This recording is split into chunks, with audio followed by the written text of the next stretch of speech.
Hello, this is Dan's speaker, Cove. Instead of Dan reading this himself, I'll be doing it for him. Don't worry, everything you hear was written in by Dan. I'm just the voice for this video since he's short on time and busy. If you enjoy this video essay, make sure to leave a like, hit the bell icon, and subscribe for more content. Let's get started. Since my PC has been in repair, which, mind you, is taking forever, I love companies. It's come to a matter of my mind that companies of the past that made games for fun and enjoyment or even escapism have fallen and are now corporate husks of what they once were. There are many examples of this, and if you've played games anywhere before the start of Steam, back when CDs were still a thing to disk drives to now, you would know of these companies that have now changed for the worst. Indulging in political affairs, listening to non-gamers thinking we should have gay pride, BLM, politics added into games that need not have those political propaganda-based subjects. Never should these companies have gone public, becoming controlled by non-gamer, non-creative, non-artistic shareholders. Shareholders that have little to no care if gamers enjoy the game itself, but as long as they can find the weak-minded pay pigs of our society to feed into the machine that makes the gluttonous corporate monster rich, or the private investments of foreign entities feeding the owner of such company or owners of such companies a considerable amount of money to then make a deal with the devil, falling for active modern politics, spreading the message to a modern audience. Why has the creativity of our race of people, humans, fallen to the evils of our society? Why do people listen to these evils but not ignore or even fight back against these evils? Why engage and become a part of the evil? Those are questions I have no answer to currently. But maybe certain stronger leaders within our society can overcome and fight back these evils. Even after assassination attempts on our strong leaders, can these forces push back these gross, disgusting monsters that live amongst us in our society? For some reason accepted, for some reason able to exist among us, imposters of our society that have been formed by evils driven by power and greed.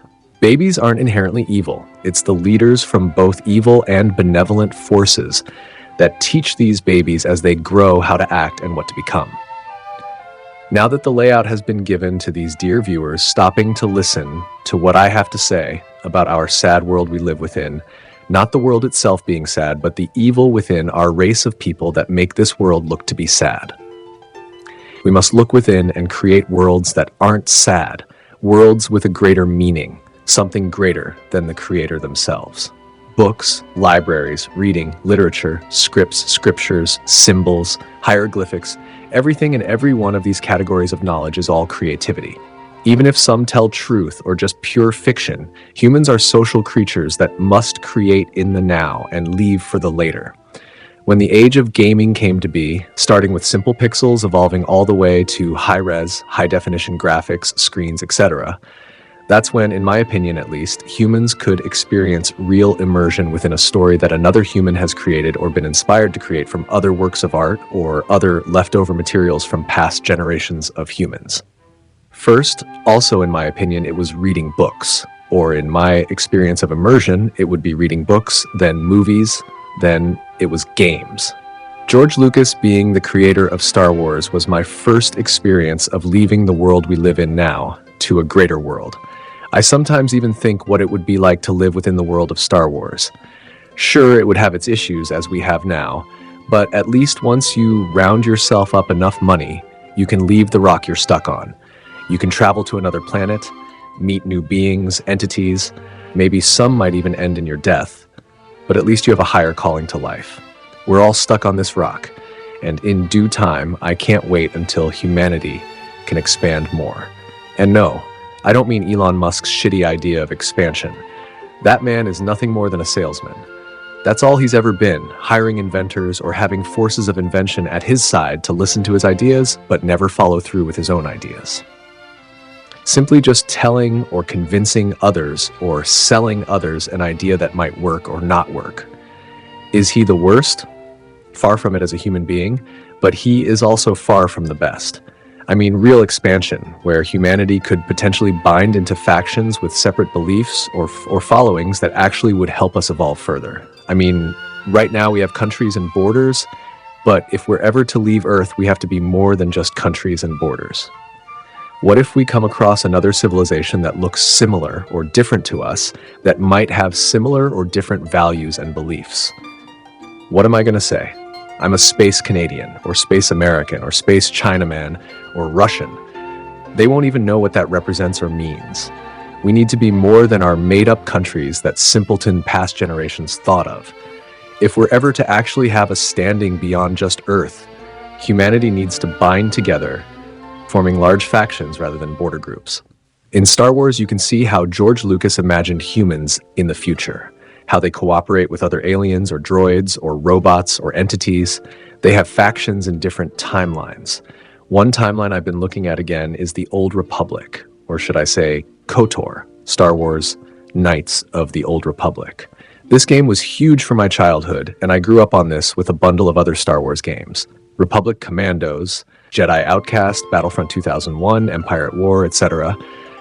Screw Half-Life or even games later on that have little meaning and never mattered to be created in the first place. I'm sure there are fans of those later created games, but when the creator of those games hated games to begin with, why should I even like or have a passion to learn from those creations? Gabe Newell, instead of embracing his learning curves and stress put upon him during the creation of Steam and Half-Life, never wanted to look back on it even after its high standing and success. Plus, after playing the game, its combat was garbage, including the story being belatedly obvious and easygoing. I think this could have even been a start to garbage corporatism seeping to be something more. I also don't mind Steam, for I have published 2 games on there so far. I'm also not the biggest fan after finding out you are forced to have a publisher and forced to use the platform over any other when first starting a small startup indie company. The issue with past generations is they would rather not share power and grow a foundation for the next generations. Even if I had the RNG rare-based chance of a ton of sales without a publisher, as some game designers have achieved, I would still have this view. Money doesn't change what I believe. That's the issue with many creators or leaders. They fall into our tools and become obsessed with them, or have them desire what is best for future generations. This is where I find AI, if programmed with total neutralism, zero emotion, can then take over powerful roles in our society so the biased human cannot take advantage or cause gross monopolies to occur. Or at least have some foothold within our government to neutrally regulate companies. I'm not against capitalism or corporate growth. The issue is with the foundation of these companies. They always seem to trade a biased foothold within our society, killing or slowing down the creation of new companies. But George Lucas created films and movies for generations to enjoy, to create a base foundation for future generations to be inspired. Another reason why he wanted to sell his company to a larger company he thought would give back to younger generations and future generations of young minds. Instead, they killed his company, plaguing it from the inside out with minority-based politics that should have stayed within the darkest depths of our society, but instead were pushed forward to manipulate the Western world into becoming weaker and dumber rather than becoming stronger, embracing evolution, learning from past mistakes, therefore achieving wisdom, understanding, and intelligence. This is one large subject I've tended to learn after the age of 18. I was sort of seeing it before, but was too caught up with get high grades and achieve a degree that will put you in such large debt that no matter how high standing or large the degree is, there is no amount of job or pay that will have you pay that student loan off until you sacrifice another 10 to 20 years working and slaving away under another corporate, public, greedy, slimy company, being pushed only by money and power over lesser startup humans. Most of these companies aren't any smarter than you, but just did something before the other guy. If anything, they're dumber, or maybe you're just as dumb. That's not for me to determine. I'm sure you can figure that out yourself. If you've been following what I've been saying this entire time, I'm saying we need proper change, not change that will drive us mad and de-evolve us into becoming weak, gay, lesser humans than we need to be. In George Lucas's universe of Star Wars, there were no gays roaming around chanting political narratives that had no effect. There were no "you should look like this or that." Alien races and droids are lesser beings in this universe, as humans always tend to fall that way. Which is fine. If we didn't have hate towards certain things or groups or values or religions or whatever, then we wouldn't be human. Instead of pushing minority narratives, humans have clearly evolved to hate other things rather than directly themselves. That is why the world of Star Wars was interesting and compelling. You have the Sith, Jedi, Republic, Mandalorians, and several other powers or races of humans, aliens, entities that are striving for something or tending to keep balance in something. In KOTOR, the story is extremely compelling because they manage to achieve every count of emotion throughout the story. The first thoughts you'll think are, "God damn, we're under attack. Who is attacking us? Why are they? And what do I stand for? And what group or race am I a part of?" You soon realize you are a part of the Republic, but just because this group usually associates itself with the good guys doesn't mean they are inherently good. Just as all factions are, they always have bad sides to them. You awake during the battle in space, and a commander goes through the game's basics with you. He tells you the Sith are currently trying to kill you, and of course, this means that they are currently your enemy. But your character can't remember anything, and can't seem to make out what the enemy stands for or what the Republic stands for. You seem to have amnesia. Now, a lot of games do use this as a form of character development, and so the player can have the freedom of choosing the path of the character they are playing as.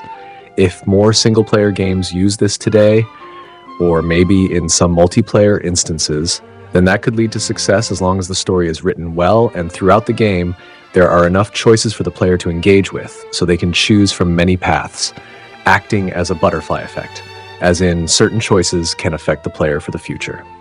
Bastila Shan is an essential character within KOTOR 1, and if BioWare was smart enough, they would have continued the journey of following Revan to the second game, instead of just going off of a general within Revan's military before the fall to the dark side during the Mandalorian War between the Republic and Mandalorians.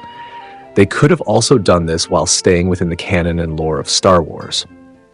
A lot of the Old Republic is also counted as Star Wars legacies, which means certain things could be changed to suit a good story.